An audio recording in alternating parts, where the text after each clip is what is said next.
Hello. Hi, everyone. My name is Riley Soloner. If you don't already know me, I'm the High Chief Master of the Temple of the Milk Spirit. Skip Scrappy-Doo! It's time for me to jack my consciousness into the internet.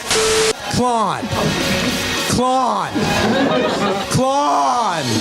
Hello, and welcome to another episode of the CGP PP. I love to go to PP. I love to go to PP in the mornings. I love to PP in the afternoon. That's a Claire O'Kane bit. That's true. But we're not talking about Claire O'Kane today. No. We are talking about Riley Soloner. The second time Riley Soloner is going to be hosting CGP Chris Gethard Presents. I'm Emily Pineapple. And I'm Forrest, the keeper of the canon.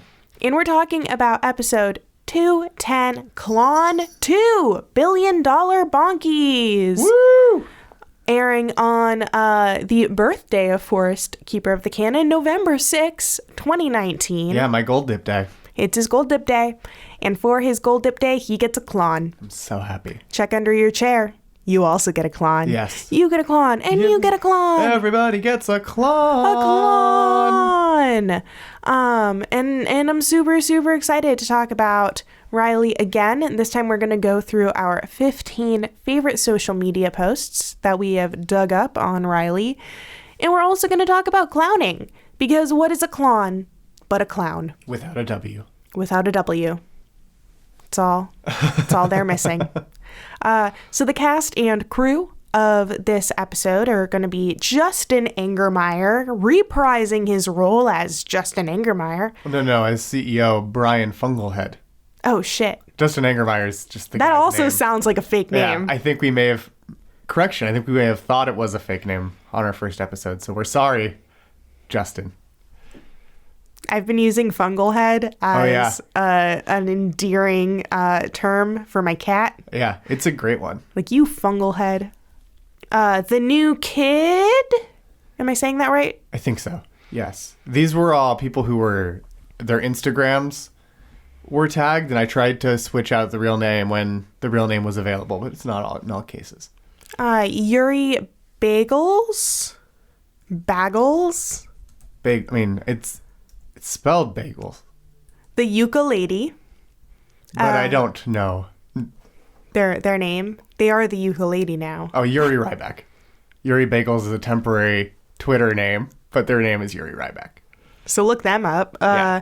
Kathy Allen and Kiko Soiree. Yes.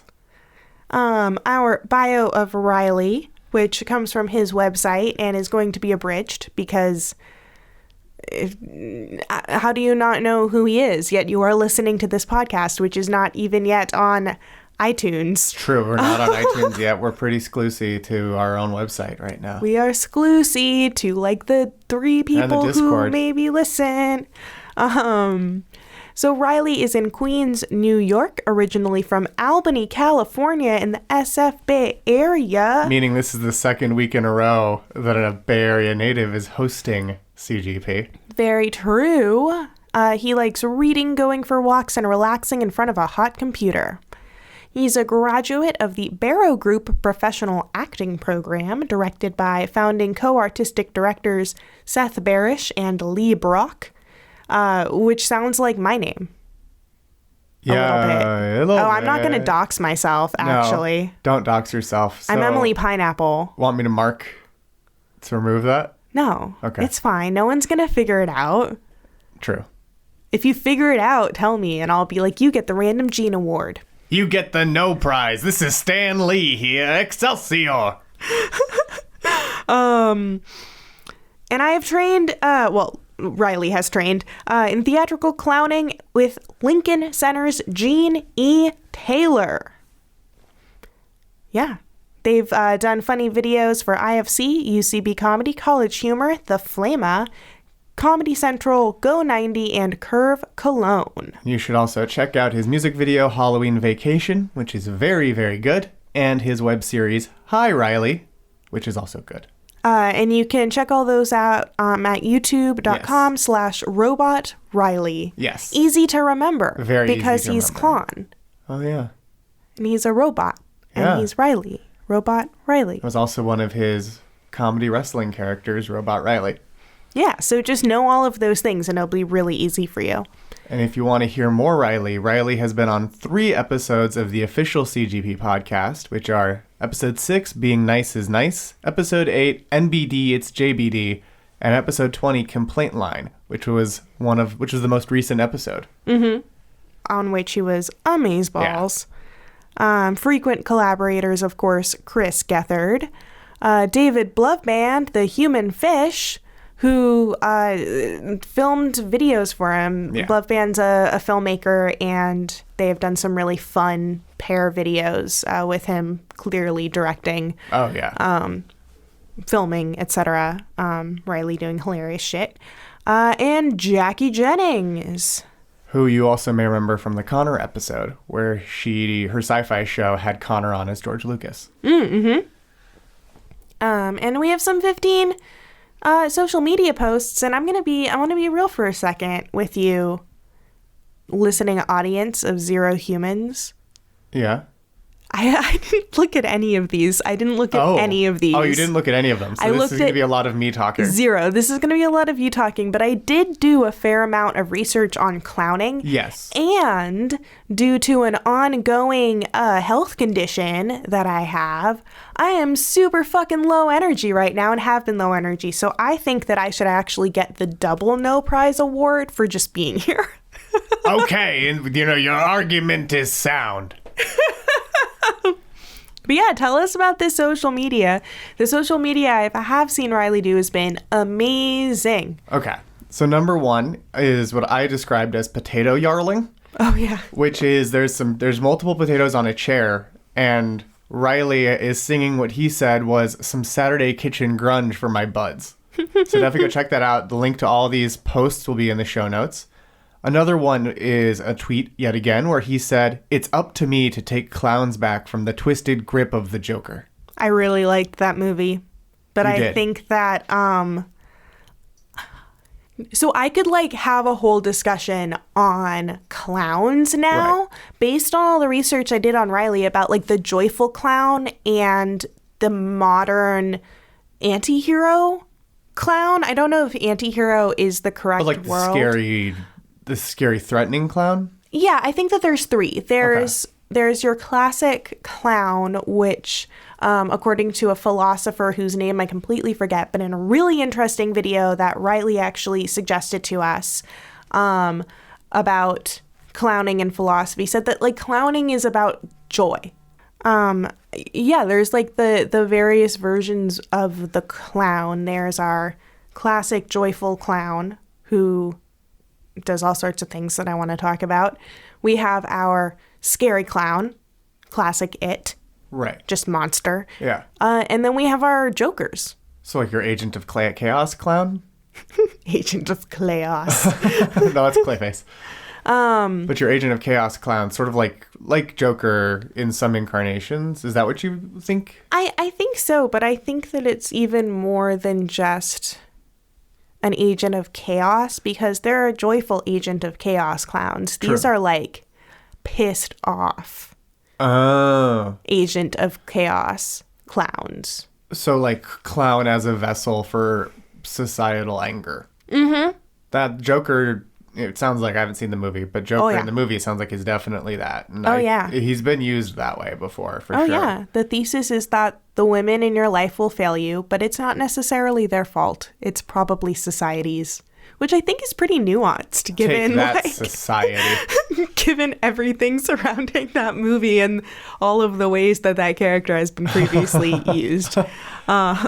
Number 3 is Riley's tweet. "This fascist kills machines.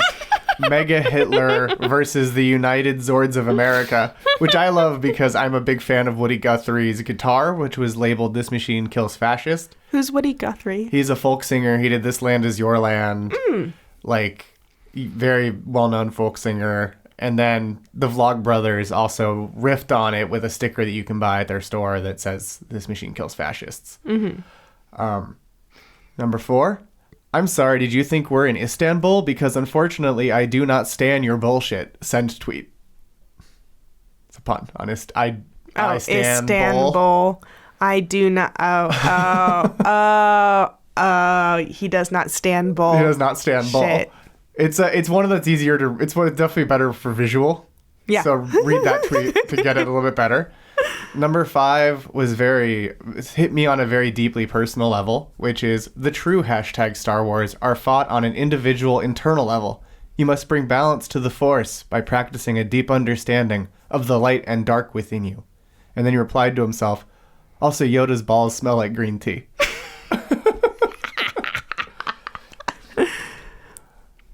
I would bet so. Yeah, I mean, I think that's accurate. He has balls? You think he has balls? Who I feel knows? like he, do frogs have balls? I don't know. I feel like that's how, what is the species that Yoda is? Fun fact, Yoda's species is officially known as Yoda's species. Are you fucking kidding me? Because they've never revealed it, because like Yoda's supposed to be shrouded in mystery and stuff. So Yaddle, The girl Yaddle, Yoda? the girl Yoda, her species is Yoda's species. Oh, fuck Which me. led to a great little thing on a Star Wars podcast called Rogue Podron that's very funny, where it's that Yaddle isn't on the council in episode 2 and 3 because she had had enough of Yoda's bullshit and was like, I'm out of here. Back to wherever the fuck we're from. I figured that they reproduce like frogs. Like Probably. they release eggs and then Yeah. some kind of insemination that makes sense. happens. Who knows? Yoda might not even be a dude. Well, that's true. In a galaxy of infinite diversity, it doesn't make any sense that No. there would be binary gender. Well, but we know that Yoda uses the he pronoun. Okay, fair enough. But number 6. Or he lets other people use Well, the he or- pronoun. He probably wouldn't give a fuck. I think also when you're 900, you're like, you can't. None of you can understand me. You're all gonna die so quickly. You're all like my 50th dogs. Yeah. Number 6 is you're in a big time rock and roll band when you have a logo that looks like an app. And he uses the Foo Fighters logo, the Red Hot Chili Peppers logo, who he calls the Red Hot Copywriters, and the ovulation calculator of the Stone Age, and which is Queens of the Stone Age, which I partially picked because I know you're a fan. I'm a big fan. And then Blink-182 was 182 results for Skate Shop near me. And like I hadn't noticed that their logos look like app logos, but Are you sure that app logos don't look like band logos? you know what? Given Silicon Valley's desperate, like, we're cool. We used to get bullied for being nerds, but now we're cool. You didn't get bullied, lame asshole, from your private school. I didn't go to one of those, but Not you. oh, me, the investor who had them make a Rock Band logo for their Yes. logistics app. Yes. Yes. Number 7.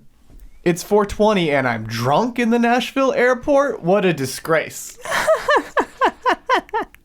And then number 8 I brought up, which is that it ties into Train, which is relevant because of Anthony DeVito's episode where Train is a big fan of Anthony DeVito. Yes. True Where things. Riley tweeted, as a young punk, I dismissed Train's music all day long, but as I enter my 30s, I hope to inherit Train's legacy of inspiring singles of a certain age to give love another whirl. Cute. And then someone, Rob, responded, Riley. And Riley responded, can't hear you, I'm too busy, skippity bop bop bop tra la la. I love it. Which I assume is a Train song, but I don't know Train that well. Number 9 is on Bandcamp, you can get the Klon EP, which are What? studio versions of all of the songs from Klon 1. Like Robot in a Restaurant? Like Robot in a Restaurant, all of it. And so you should definitely check that out because a lot of the people who we mentioned in the cast list, I think, are the band from the first one. Yeah. And they were bomb.com. I feel like Robot in a Restaurant is a great wedding song. Absolutely. And it blows my mind that the sound effects were just their instruments. Oh, yeah. That I learned while rewatching Klon. All of the times that he moves his body, which is called the business. In really? clowning, how one moves, because various clowns have different ways of moving for their characters. That's called the business. So it's like, what is your business? And his business is like kind of robot-like with gear noises and like kaboings and like all of that stuff. Oh, that's interesting. That's something I love about clowning is the interaction, especially modern clowning, is there's a lot of interaction between the people doing music Yeah. and the performer. Yeah. Like that they are also the performer. Yeah, The I like- person doing the music. I think that's a really good point that is well worth highlighting. Mm-hmm. Also worth highlighting is number 10, Riley's Twitter thread about how the Matrix trilogy is the best Thanksgiving trilogy. I'm not going to go through all of it because it's actually quite a long list of things. But, like, you know, you've got to be thankful for the food you eat, even if it's an amino acid sludge that reminds Mouse of tasty wheat. Or Morpheus wakes up Neo to the concept that Thanksgiving is extremely fucked up. You take the blue pill, you stay at the dining room table, believing whatever you want to believe. You take the red pill, a single cranberry, and I show you how deep the rabbit hole, turkey hole, goes. It's all very funny and is definitely worth reading. He's also referenced it since as just like, oh, by the way, The Matrix is about Thanksgiving. I love that. I'm here for it. Number 11 is, sorry we're out of rubber gloves. I gotta check your prostate with this Let's Go Mets foam finger. I'm as upset as you are.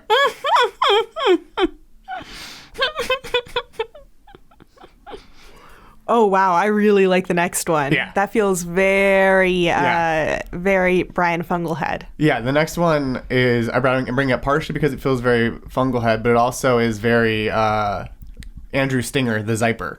Oh, yes. Who is his hacker character, who you can see in some YouTube videos. And you can also see... and on the special. And on that show, it's the Improv one, and it is a podcast, Mission to Zix.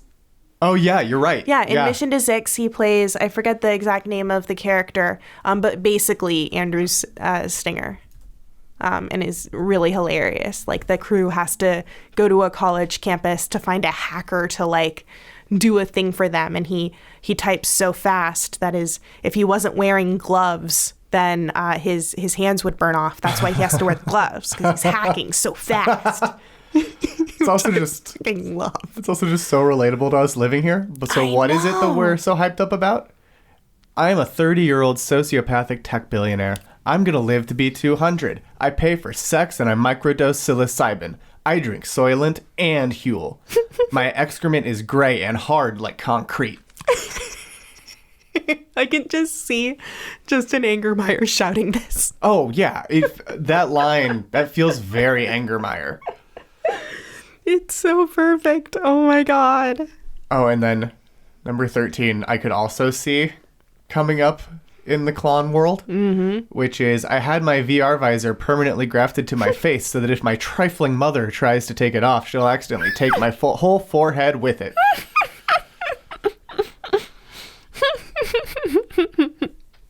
I just love it. I love it so much. And then 14, there's a couple Met Gala tweets. First year I get invited to the Met Gala, showing up naked. Second year... Are you sure it's not naked? Half naked. It's naked, you're right. Yeah, because he's naked. Yeah. And then also that under all these fine as hell clothes, we naked. We naked. We are naked. It's just such a funny word choice. Like, naked is so much better of a choice than any of the synonyms. Oh, yeah. Like, absolutely. naked is such a funny word linguistically. It really is. And then number 15 is an Instagram video where Riley highlights a quote about clowning. And that quote is, "The arrival of a good clown exercises a more beneficial influence on the health of a town than that of 20 asses laden with drugs." I'm just imagining a bunch of people laden with drugs, and it's like, you assholes. Yeah, I just imagine a bunch of drugged up people with popped collars walking into town. It's all cocaine. It's only cocaine. Oh, yeah. It might be cut with, like, baking soda, but it's all cocaine. But they're microdosing. Oh, yeah. No, we only microdose psilocybin. But that's not a drug. Also, the ayahuasca that we do isn't a drug. It's just like a transcendent experience. Yeah, all we're doing is co-opting, like, a really religious, sacred ritual from another culture and using it to improve our productivity so that we can make money to buy yachts. We're just disrupting the cultures that we don't respect. That's all we're doing. We're just disrupting cultures we don't respect, making money off of it. That's just trill. That's lit. It's lit. But that was Thomas Sydenham who said that wonderful thing about a clown in a town. I love that quote. And that's something that's really interesting and gets us into our discussion about clowns and clowning. So maybe a bit of history first. Yes. The clown character developed out of the zany or rustic fool characters of the early modern Commedia dell'arte. So the Commedia dell'arte was a style of theater that originated like a little after Shakespeare. It was during the plague, so everyone was fucking dying in the city. And so theater troupes would go around and do these real fun improvised shows, kind of improvised. And it was characterized by stock characters.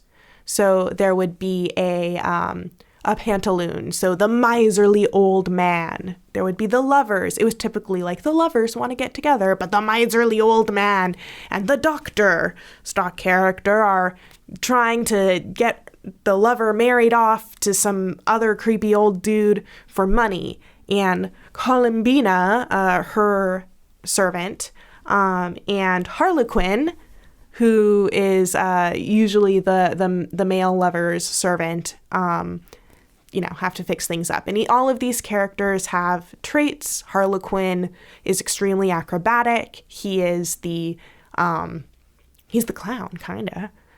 Like in its earliest form, kind of. And it develops into, his character develops into the modern, a semi-modern, like, pair clowning. Yeah. Okay, so here goes. But yeah, so Zanny, the rustic fool stock character. And that's where the word zany comes from. Oh, that's you know? interesting. I did not know. Yeah. And the rustic fool character was also part of ancient Greek and Roman theater. And they're typically like the laborer or whatever, which you can see in like the 1950s hobo clown. Oh, yeah. Definitely.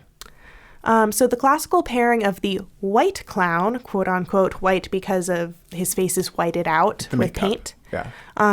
With Augustine, who is another stock clown who is has like the red nose, other painted facial features that mark him as that stock. It has a precedent in the pairing of Perriot and Harlequin in the Commedia dell'arte. Originally, Harlequin's role was that of the light-hearted, nimble, and astute servant paired with the sterner, melancholic Perriot, which you can see in any fucking, like, David Steiner. And is that correct? Yeah, Bill Irwin. Yeah, Bill Irwin. I think it's Bill Irwin and David Steiner. Frickin' those guys who do magic, Penn and Teller. David Shiner. Penn and Teller.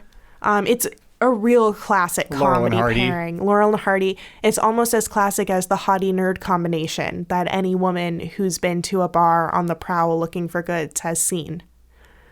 I gotta say, I didn't expect Last Victim callbacks this far out, and I love it. I love that happened. It's a great book, and everyone should read The Last Victim. Oh, yeah. And everything by Karen Robards. Absolutely. And also, and listen to Leah Bonnema's new podcast with some guy who's really, really funny as well and writes for something about etiquette. And they talk about etiquette, and it's called Were You Raised by Wolves? And I deeply apologize for not knowing this gentleman's name because he is absolutely hilarious and they make a really great pair. That's Emmy Award-winning journalist Nick Layton. Yeah. Him and Leah Bonnema. Very cute podcast. Okay, so plugs over. In the 18th century English, harlequinade, or harlequinade, which was a type of show where they pulled out Harlequin because he's the funniest character. No, it makes sense. It's just like how they're now using Harley Quinn, the Joker's girlfriend, who literally, like, Harley Quinn is 100% only the classical Harlequin. Yeah. As paired to the Joker's Columbina, who is the clever one, right, who fixes everything up and is sometimes kind of shitty, and is sometimes just kind of funny. So she's 100%, and we have absolutely just kind of plucked her from all of those narratives because she's the best one. Yeah. Second plug thread over. My love for Harley Quinn. In the 18th century, Harlequin was now paired with clown. as developed by Joseph Grimaldi in around 1800. Clown, the name of this person, became the mischievous and brutish foil for the more sophisticated Harlequin, who became more of a romantic character. And Grimaldi is also the person who started drawing like diamonds on his face. Oh, interesting. Yeah. I didn't realize that went back that far. Oh, yeah. No, Grimaldi basically, this guy, Joseph Grimaldi, essentially invented and popularized a lot of the modern conventions of clowning and like mime, etc. All of that is just from this dude who was taking in, he did his first performance when he was like 3 years old. Wow. Yeah. So he soaked in all of that knowledge and all of those traditions and turned it around and was so good at it that he popularized that idea and then died in poverty. Oh. Because he kept getting taken advantage of. So many trailblazers die in poverty. I know. It's really sad. And also because of his injuries. He was very injured pretty early because of the physical performance. Yeah, I mean, that makes sense. The clowning set is it's so impressive purely as a physical feat. It really is. So the Augustine character type, which is like, the white clown with the Augustine or the clown to the Harlequin, is often an anarchist, a joker, or a fool. He is clever and has a much lower status than the white-faced clown.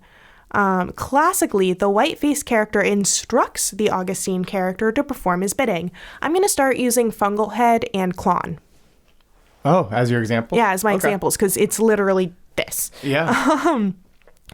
The clown has a hard time performing a given task, which leads to funny situations. Sometimes the clown plays the role of an anarchist and purposefully has trouble following the Fungal Head's directions. Sometimes the clown is confused or is foolish and makes errors less deliberately. Whoa.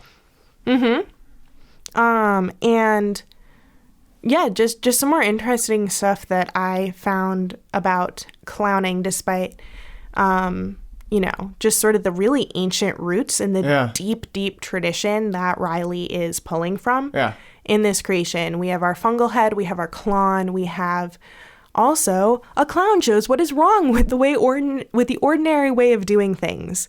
A clown shows how to do ordinary things the wrong way.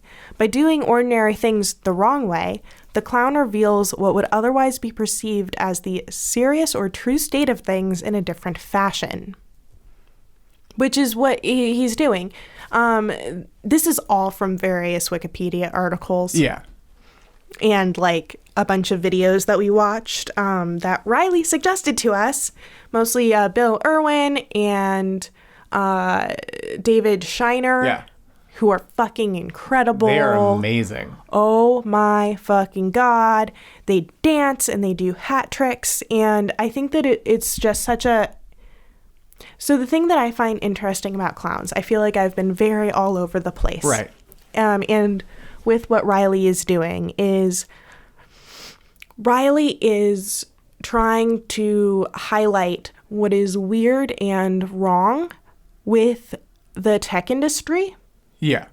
And with the way that we consume technology and the way that we market technology and the way that we create technology. Right. And the reasons why. And he's doing that through clowning. Yeah. And that's super interesting and cool. I am today years old when I am learning about all of the really interesting commentary applications of theater. Yeah. And theater that you would think, like, I think of clowns and I'm like, oh, those motherfuckers at kids' parties. Right. Who are just like making balloon animals and wearing big shoes. Yeah. But no. Clowning is a primarily like physical performance. It is about doing normal things in a weird way or weird things in a normal way. It's a commentary on how things are. And it's funny. Yeah. Yeah. Like, primarily, it's about being funny and having joy. Often it involves miming. Yeah. Yeah. I really like my favorite part of clown that I've also seen in the other videos that we've seen to like look at what other clowns do is when Klon invites that audience member on stage to be his waiter at a restaurant. Yeah. And we watched some like older clowning performances in which they even brought multiple people on stage, and the clown mimed. He's like, I'm making a movie. And he had a big fake movie camera. And then he would mime to the actors, quote unquote, just the people that he pulled on stage, how they are to act and behave. Yeah, I didn't realize when we first watched Clown how much that's just classic clowning. It is, though. Like you're saying, it popped up again and again as we were watching all these videos of clowns doing their shows, or not always even super classical, sometimes new theater, or more modern clowning, but that kept coming up. Yeah. And I'm still thinking about why I like that in particular so much and why it feels really meaningful to me. And I think that part of it is that through my looking at the Gethard show and the Gethard verse through my way too intellectual of a lens is about how one creates community and connection through art and like what that can do. And I think that bringing an audience member on stage and showing them how to mime, which is just an explosion of human behavior. And it's really interesting because we can look at these mimes and you're like, oh, I understand everything that person is trying to communicate by the exaggeration of how they're behaving. And it's funny that it's exaggerated. Like seeing a person brought up from the audience doing it perfectly, I think it's a synthesis of the improv thing where you know that they didn't practice this. Right. So every time they do good, it's amazing and you're so excited for them. Yeah. And you're so excited for the show. Everything they do wrong is also hilarious. Right. It is the clown's job to make that person look funny and look good. Yeah, I agree. I think those are both definitely part of it. And that's a huge improv principle. Yeah. Making your partner look good. And it's a really complicated one because usually when you're doing that, you're doing it with another improviser, another person who's on stage trying to do the thing with you. Right. Doing it with a random person who may have never done any performance at all before is different, for sure. Yeah. And it feels warm. The philosopher clown that we watched said it feels like family. Yeah. And there's a lot more words that I think I want to find to explain that.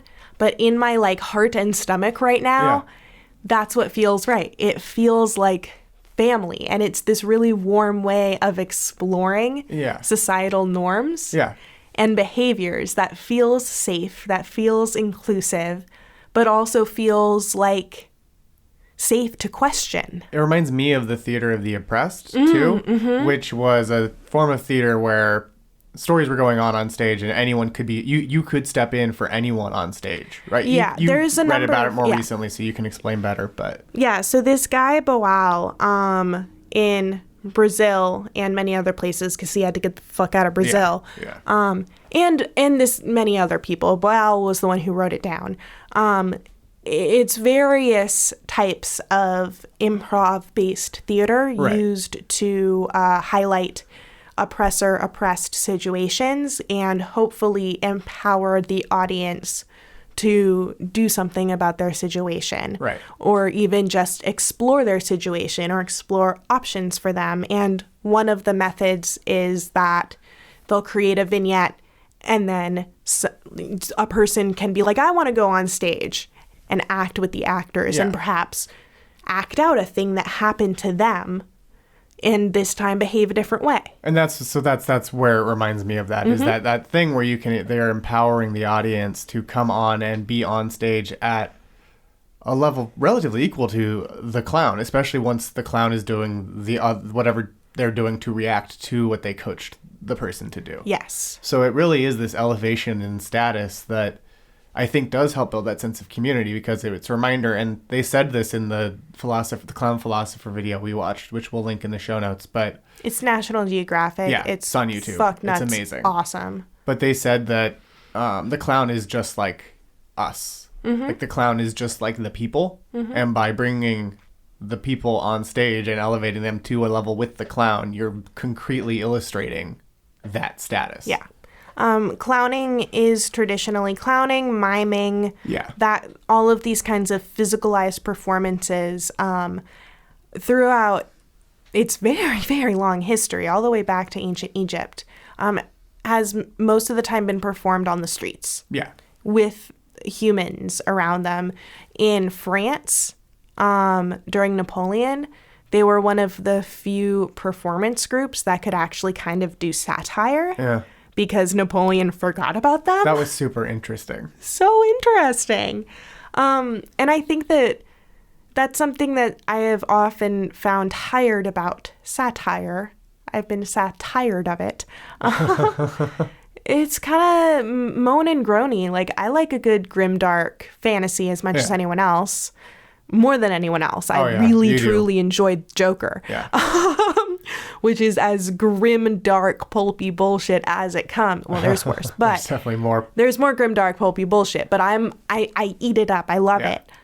But it's sad. It's a drag. You know, it doesn't empower you to really like change how you me personally, it does not empower me to change how I behave towards society. Instead, it makes me, which I think is still valuable, like Watchmen. I read Watchmen and I'm like, wow, that's so interesting how Rorschach is this troubled individual with a clown-like face. Trying to fight against, you know, the big powerful person who is orchestrating a tragedy and for the better good, or whatever, quote unquote. And that makes me think about things critically and think about the world I'm in and the positions of power and this and that. But I don't really know what the fuck to do with it. That is one type of satire, but I think there are forms of satire that can be more of a guide about how to respond and what to do. Like, because the Colbert Report was also satire and gave me. But it's comedy. But but a lot of satire is comedy. Yeah, sorry. Oh, you mean specifically like the dramatic satires? Yeah, I mean specifically that comedy satires feel like they're empowering me to do something about the situation. I feel like they show me a way forward and a way to behave. When presented with the horrors of being a human. I agree with that. I thought you were saying specifically only clowning does, and I think clowning does. But also, it's the family of comedic satire also does. Absolutely. I misunderstood. But yeah, I think that that's super cool. And I was so surprised and so delighted to see Riley doing something from his home, from our home. I'm sure that this happens other places. I'm a is a Philistine a person who doesn't do a lot of stuff and hasn't been a lot of places and is not cultured? I think so. Well, I am an uncultured... someone who's not cultured, for sure. Yes. Well, I'm a Philistine who's really only been in San Francisco. But it felt cool. It felt like it was directed towards us saying like, okay, so this is another thing that you may not have known, because I didn't know until Riley told us. Brian Funkelhead is based almost literally on this motherfucker from Microsoft. What's his name? Steve Ballmer, who I caught the reference immediately. I was like, this is classic Ballmer, who is known for his high energy press conferences where he'll like jump across the stage shouting about how he loves the company and like shouting, sweating from every pore. You can see his sweat stains. His undershirt. He's like, I love this company. Developers. I love it. And you're like, this is a fucking cult. This is crazy and horrifying. It's horrifying seeing those kind of really fun performance methods being used for a corporation. Well, and it was... at least to me, it felt like so existentially disgusting. And so I love that Riley is like turning that on its head. Yeah. No, I love how he's playing with some of the AI stuff right now and the automation things. And he also mentioned that some of the clone performance is inspired by Osimo, the Toyota robot that can move and dance and talk, which as a kid I thought was amazing. Now you watch that thing dance, it's a robot. It moves kind of like a clone. It's Honda's Osimo. I'm so sorry. So sorry, Honda. We have a Honda. It's a very good car. but you watch it dance, and because it has hands that are articulated like human hands, I feel like we're oppressing it. I'm just like, why are we making it dance like it dance for us like a clown? Like, set the Osimo free. And I think that that's something that Riley is commenting on, specifically with the Zeal whistle. Yeah. There's a part. The zonk? Yeah, the zonk whistle. Where Riley, when Klon gets too zealous, Brian Fungalhead makes him blow the zonk whistle, which just takes away all of his energy and makes him he's like sad and sluggish, and it just breaks your heart. Yeah. It breaks your heart the way he moves, because you want him to win. That's another thing with a lot of clowning situations. Yeah. Is there's the straight-faced one, and then there's the Agent of Chaos one.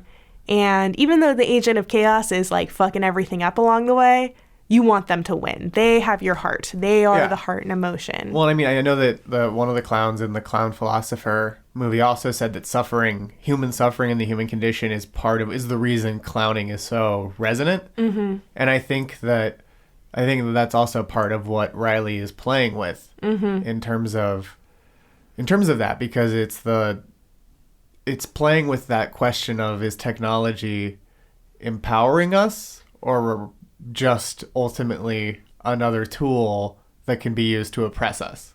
Yeah. And because the Klon seems able to do anything, but not when Fungalhead really doesn't want it. Yeah, like when Fungalhead tells Klon to do something, Klon always does it wrong. But the minute Fungalhead's gone, arguing with his investor, which is fucking hilarious, he's able to like fully show this huge range of human emotions. He's able to communicate with people. He's able to go to the restaurant and eat the corn and communicate with people in this really beautiful way. It's like music. How music, they say, is pure emotion, quote unquote. Right. It's a non-linguistic way of communication. Yeah. Body language and miming is a non-verbal. Is that the word that I used? Non-linguistic. That sounds so much fancier, doesn't it? They mean the same thing, but I sound so much smarter and more intellectual when I say non-linguistic. No, it's true. It's a non-linguistic method of communication. It really goes across, they say it goes across countries, this and that, but every situation, a clown situation, is about failure.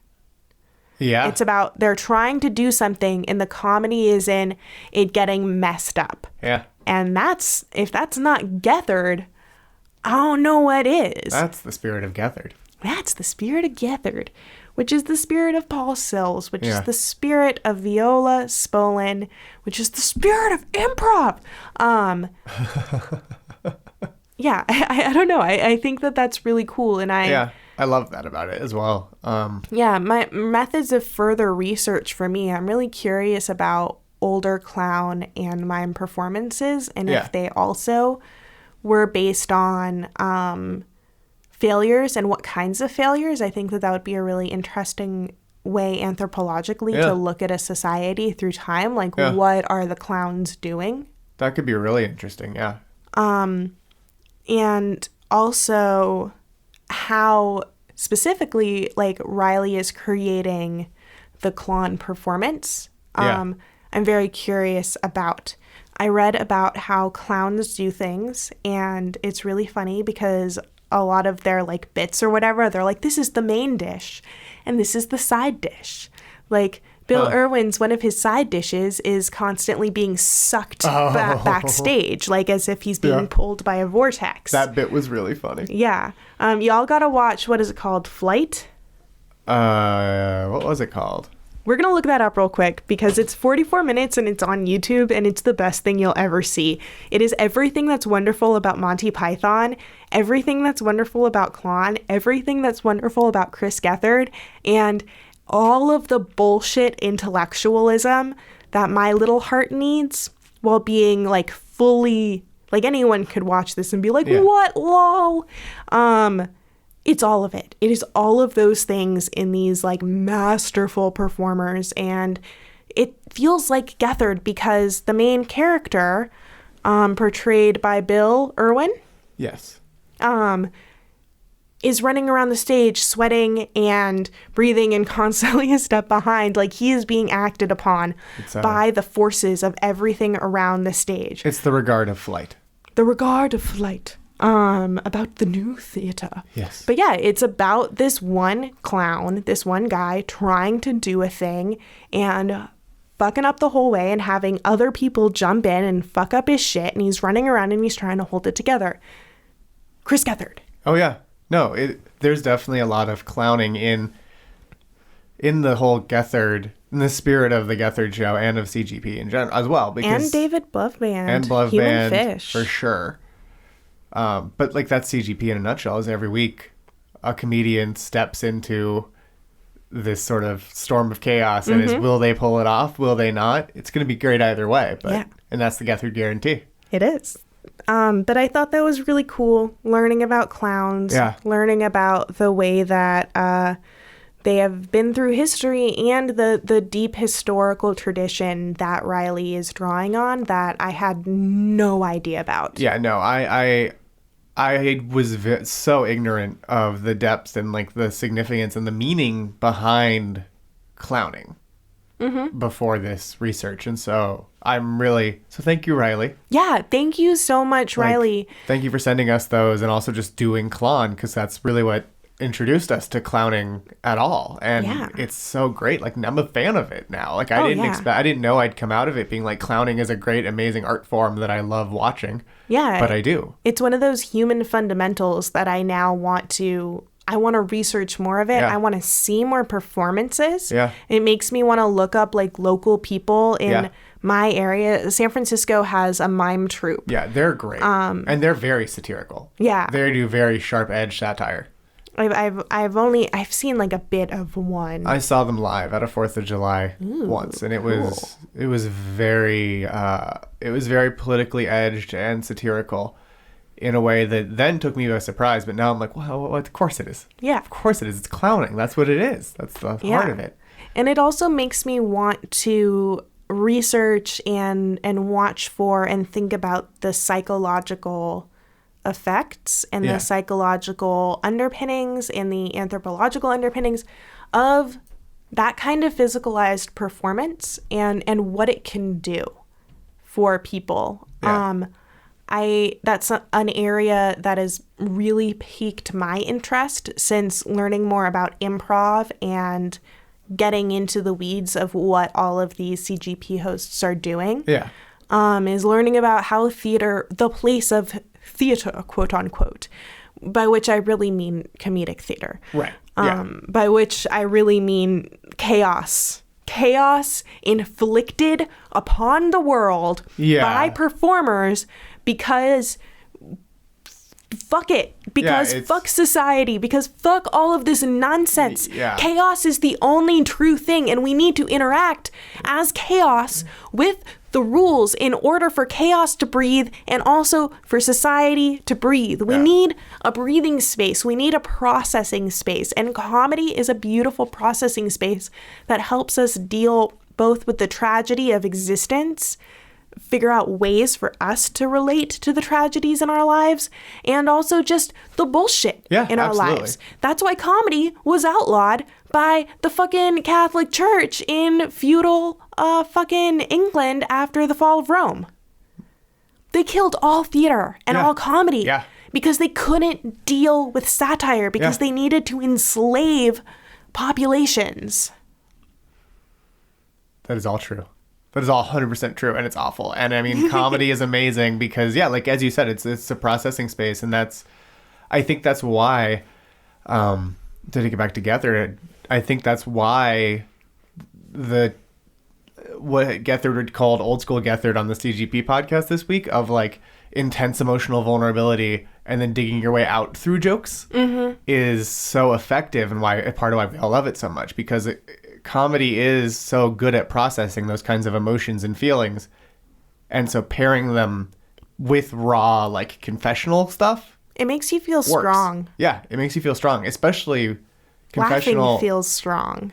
It Yeah. feels like you're going to be okay. And especially when what you're laughing at is, like, your own failings or the comedian's failings, or, in the case of Klon, broader, bigger things. Yeah. So, a big fucking heartfelt thank you Yeah. to Riley for being the nicest fucking person, Oh, yeah. for presenting us with this really interesting thing, for Yeah. being so sweet and literally providing us with videos. Yeah.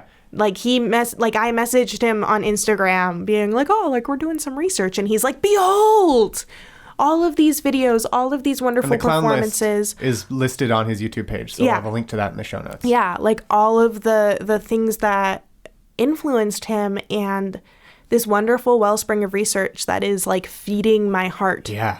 My heart is being fed by looking at all of these things and finding them in the world. Yeah. And helping me relate Yeah. to my world. Me too. And I love seeing the influence of clowning everywhere in ways I used to be blind to. Yeah.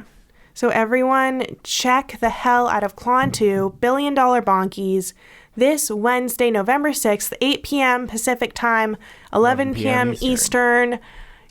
Okay. You don't want to do what you expect this week? Oh. I expect penises, is what I expect this week. What do you expect this week, Forrest? Clowning. We're so excited. I'm very excited. I can't wait. I expect to see Brian Fungalhead get the bonkies he deserves. Yeah, we just lost our format even in our polemic joy. Yeah. Over this. So we hope you all share this polemic joy with us and check it out. Klon, Klon, Klon, Klon, Klon, Klon, Klon, Klon, Klon, Klon, Klon, Klon, Klon, Klon, Klon, Klon.